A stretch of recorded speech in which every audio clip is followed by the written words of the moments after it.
Hello and welcome back to Gospel Encounters. Today we are joined by Errol and Paulette, husband and wife in the ministry of God. Welcome. Thank you very much.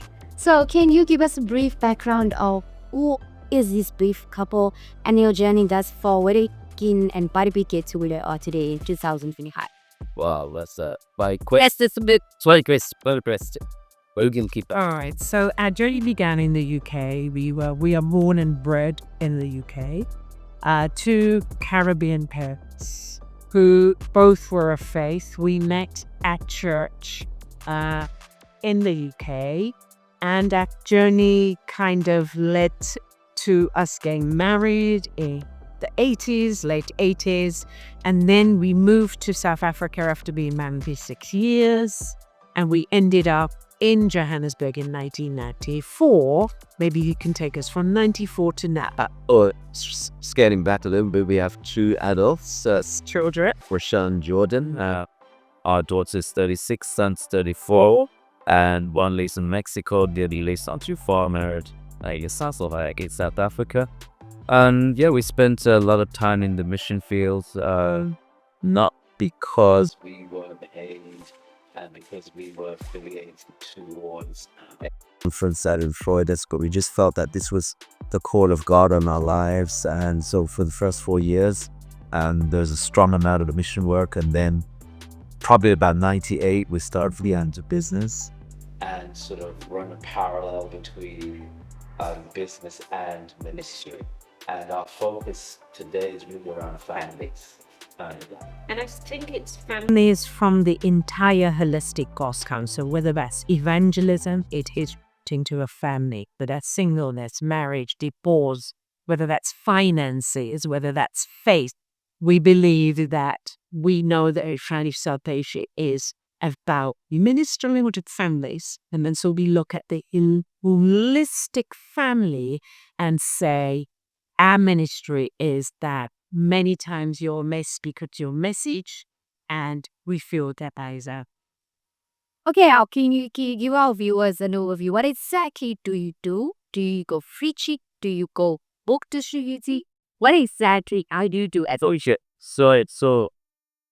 you're talking about our business, you're talking about the Mission side. Okay. On the mission side, we get invited a lot to different parts of the world. So we've just come back from Botswana from running a family life series. This is where we actually do a home week with the church. And we begin to unfold a journey of understanding and discovery for them around how our attachment styles actually infer how we relate to one another in moments of anxiety and conflict, and how that shapes how families that relate to one another, either in connection or disconnection. It's a hugely discovery-based process that actually creates huge illumination and creates opportunity for reconnection where there's disconnection in failures. So that's one way you do it. We get invited for around. Remember Errol to do that.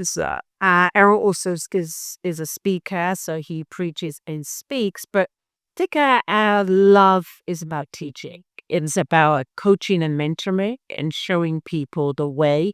We don't want to stipulate or direct, but what we want to do is to help unlock the lives of people in areas that they feel press. That's wonderful, especially since you're global. You don't keep yourself to Africa, that you're not from Africa, not originally, even though originally everybody is from Africa. Natalala, any milestones you would like to highlight? Any big thing that you can say, wow, this was God and this also helped shape us into where we are today? I think, some of the big milestones that I can think of is being the journey of our marriage and the journey of in parents and the experiences that we had, both in parenting and marriage, that really illuminated the questions in our minds. Why is there some repeatable issues that we don't seem to be solving? And one of the big things that really was a milestone for us was when we found a marble relation of it. That was powerful moments. Yeah, it is a shift and for us. And I think we then realize that if there are certain responses or problems that we are facing, you then look and saying, well, is this error in Paulette or is this more universe? And if it's universal, how do we take our learning and how do we help somebody speed up their learning by sharing exactly what we've been through? So we think that that was pivotal in Margot. Attachment pivotal. Coming to Africa was pivotal in our lives in 94. It was God bringing us to this continent to teach us entrepreneurship, business, development. Seeing people sell oranges, just the hustle and bustle was something that we did not have in the UK. And we can actually say that Africa has been instrumental in nurturing us into the entrepreneurs that we are today, Daphne. And then we have now taken the strands of our life, ministry, marriage, entrepreneurship, business, and we've put it together in a holistic package.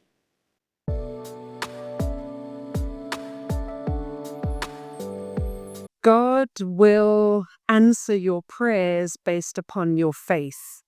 The other thing that I said was that not only do I want unencumbered access to be able to fulfill the mission, I must still be paid as if I'm working, even though I leave to go and do mission work. My employer must give me. I hope you're listening to this. Don't try it unless God tells you. So that's what I'm saying. I'm just giving you our experience. Okay, so you mentioned you were in Botswana, now you're in Namibia. What are the big goals that you try doing next last 3 months of the year? Well, I'd hope that we could slow down, but we're off to Dubai now, and then we're off to the UK to spend some time with our family. I think right now our recalibration of focus is that we do a lot of counseling, during the week, for individuals, coffees, and so there's a lot of work that we'll do as we close out the year. But frankly, I think we've done a lot in this year by God's grace, and we are really looking forward to kind of getting some good rest around December. But so we recognize we've probably got about 8 weeks left before to wrap up another things that we are in play right now that need to close out well in preparation for the new year. We've got some calls to Australia, to Seattle, to Washington. Last year, yeah. And other countries are going to pop it as we go along. So, yeah, we're just hoping that we can have a much easier ride towards the end of the year, but it's been by details. Yeah. To that point, I think what really excites us and delights us is that when we say we are coaching and mentoring, many of the people who come to us are senior executives in their own right. They are of faith, but no necessarily of our faith. But what we love is that somebody has given them a word mouth thing to say, hey, maybe some money. And that for us is preach the gospel every day, not necessarily all those words, is that really how can we help them a better life because Christ has come to offer life more abundantly. And so we're in our neighborhoods, but not to be a sign of witness, but to be a witness to others of how God unlocks the lives of people. And so really that's our goal for the next 2 months, 3 months before we leave. And then Nothing good pieces that we're starting to develop podcast with a YouTube channel, where you're hoping to then sort of begin to generate the content around much of what we're talking about on that side. I'm hoping at some point to write a book or was try. So there's quite a lot of correct. So you're also doing a journal for men and different ministry pockets for the fact. Wow, that's a lot. But we pray and look up that everything was a good spot.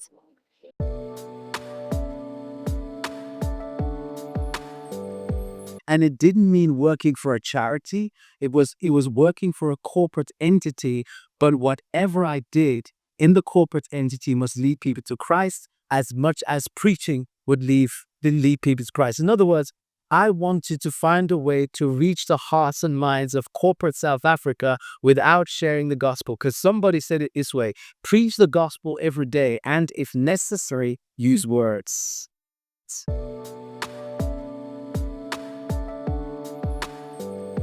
Any final messages you would like to leave with our viewers, especially our youth, on how they can also tackle the seeking?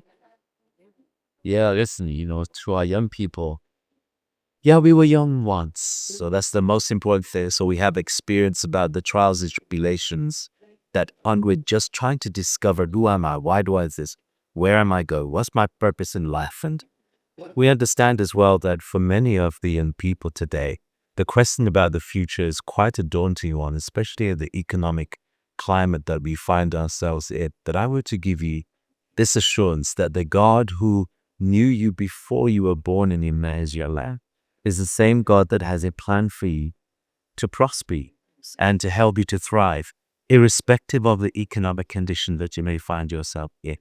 And this is where connecting with God is so important rather than disconnecting from Him to try and figure it out. The best way to figure it out is with the God of wisdom. So that would be my higher recommendation. Stay with God. Watch how He works out your life. Absolutely. And then I would also say, start a side gig. Find a problem that needs solved and seek to solve that problem. And it must be more than one person has the problem. Because if you can do that, that's an amazing side gig to solve. Then I think what we're seeing is that a lot of relationships cause people heartache. And I want to say that the God of relationship as the answer to even your relationship and wants to unlock him with me. Apis. Thank you. And make sure you was actually it's a fish to happy. Thank you. Yeah. Also, Chicken out. take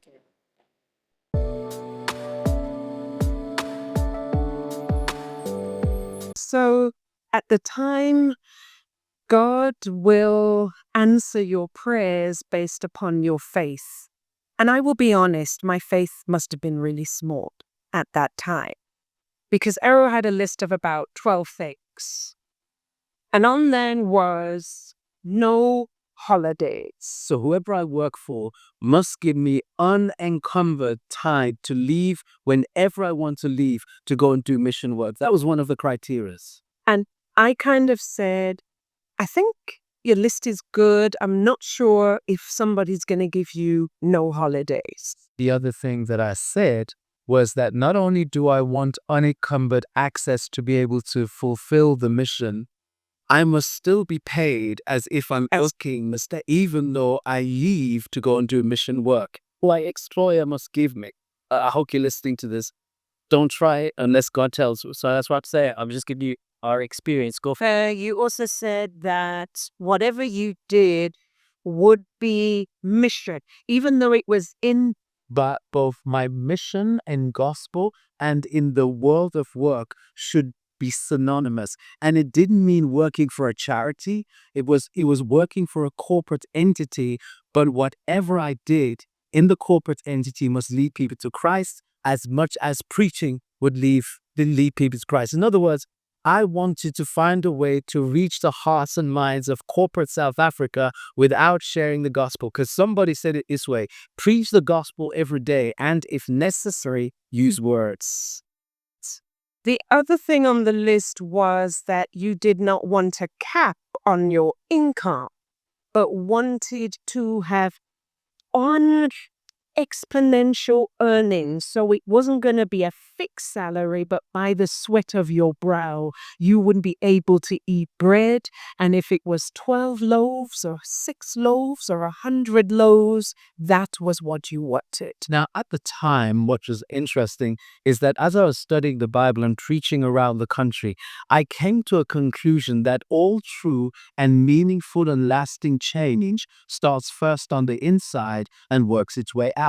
That the whole idea of the gospel is that it is a metamorphosis of the heart before it is manifested on the outside. This is what I was preaching. Now, whilst I was away for we were away for 6 weeks with Strand doing the last sermons.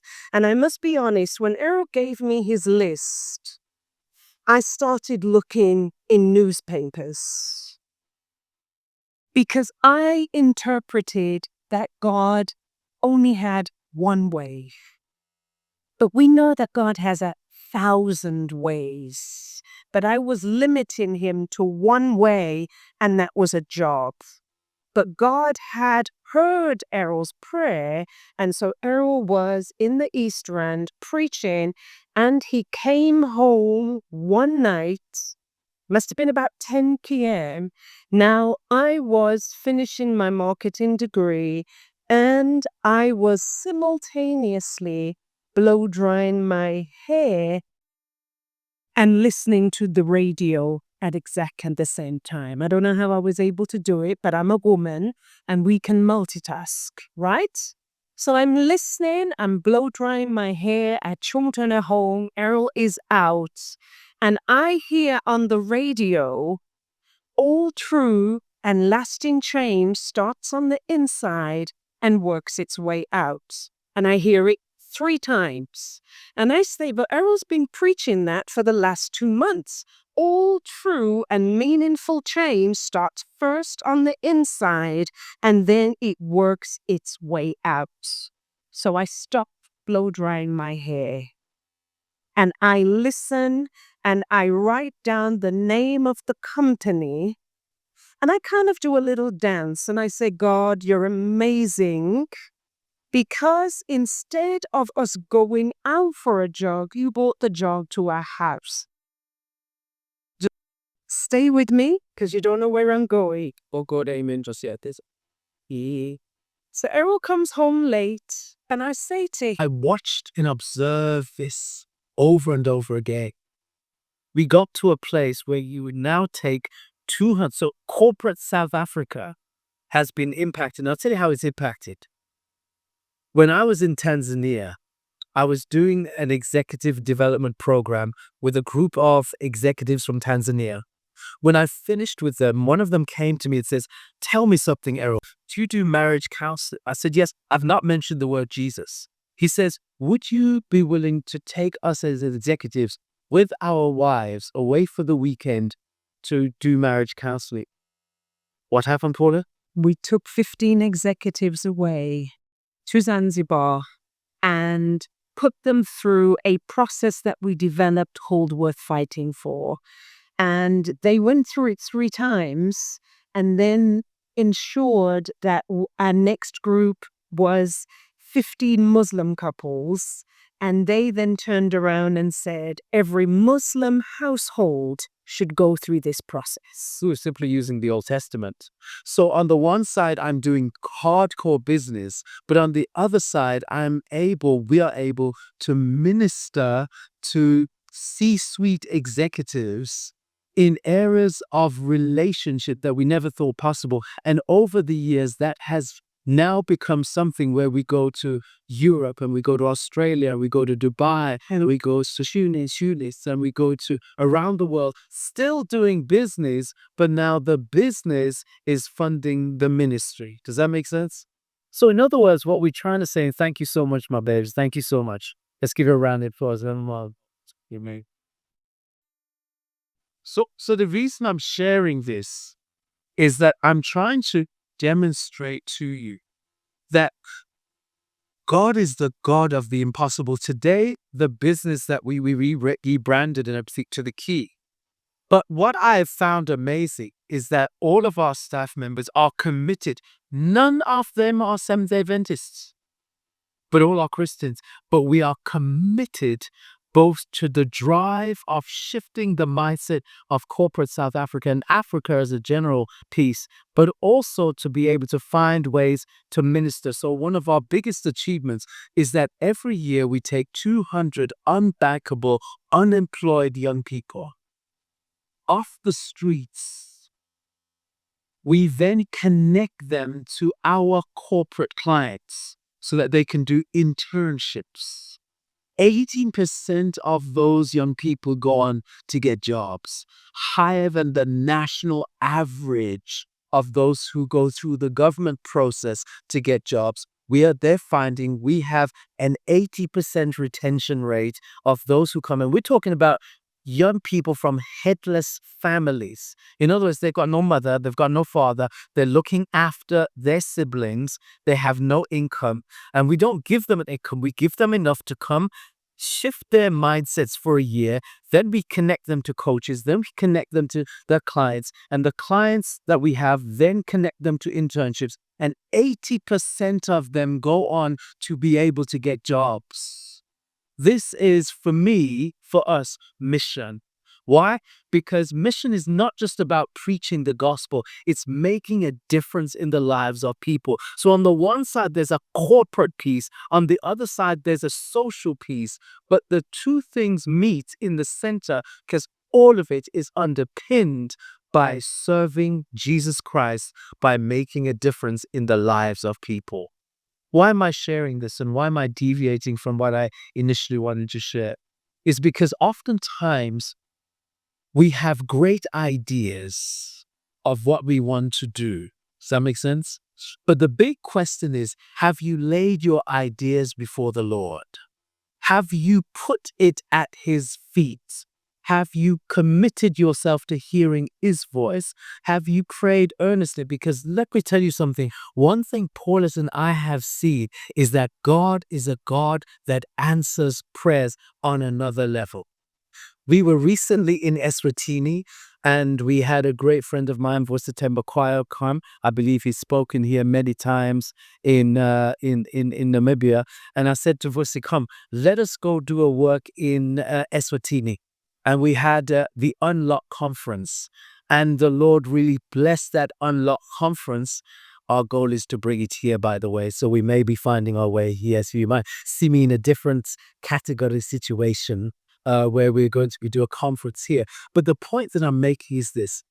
God is able to do impossible things if you place impossible things before Him. Does that make sense? But it's not just the impossible things. It's about then the discipline to actually do the work that He sets you to do. And that work that He sets you to do may be very difficult at the very beginning. And there are times you want to quit. And there's times you're going to need grit. And there's times you're going to need resilience. He's going to teach you what it really means to be a steward, because to accomplish great things means to steward well what He gives you. Does that make sense? And don't despise small beginnings, but the goal is not to stay in small beginnings.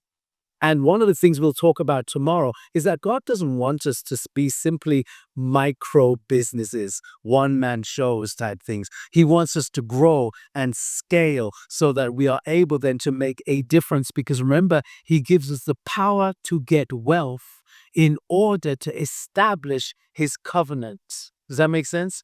And so your business, whatever you are thinking about, and now that I look back at it, what we have been able to do around the world, on the continent, both in South Africa, both in East, West, Southern Africa, going up into Tunisia. Back in the day, in Tunisia even, we were with Adventists, interestingly, and this is my last point now, they called a SOS from Tunisia. And the SOS was, please come. We can't pay for the flights. We can't pay for accommodation. We can't pay for hotel, but we just need you to come. We said, no problem. Why? Because the business can fund the mission. Does that make sense? And then we got to Tunisia, and here's what we found. We were with Adventists, Catholics, Lutherans, and basically in Tunisia, no more than 4 Christians or 5 Christians could meet at any one time. You couldn't have church services. So we would go into a coffee shop. Okay, pray for the preacher. Yes, we went into a coffee shop on the weekend, hired out the coffee shop. People were having their coffee, Muslims, right? And they would come in and we would be sharing family life programs taken from the Old Testament and sharing it to the Muslim community. It was so powerful. Year after year after year, we kept coming back, and it began to grow and grow and grow and grow. Why? It started with a prayer that said, God, I don't want to do the ordinary. I want to be able to do mission, both in my vocation, my business, as well as for the church. And what I'm simply sharing with you is that God can answer the weirdest of prayers if you believe, and it glorifies His name. May God bless you all. Amen.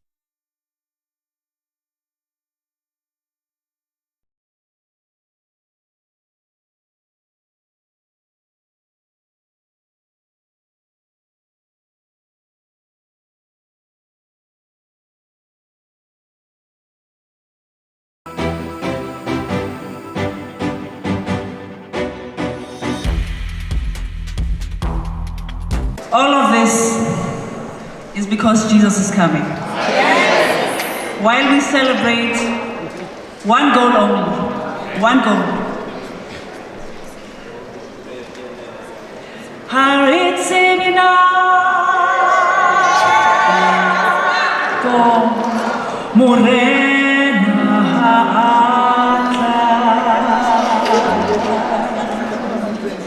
Me ponso di supa ore u haufi hautaki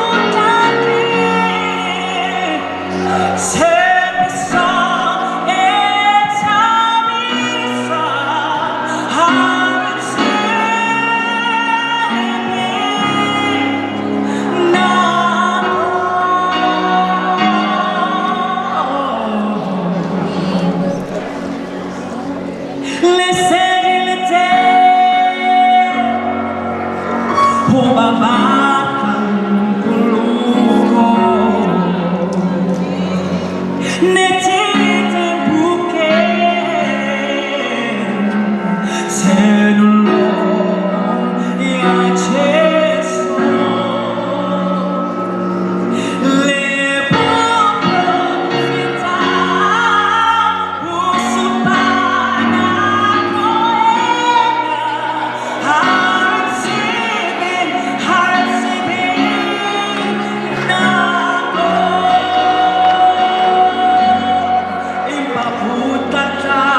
Oh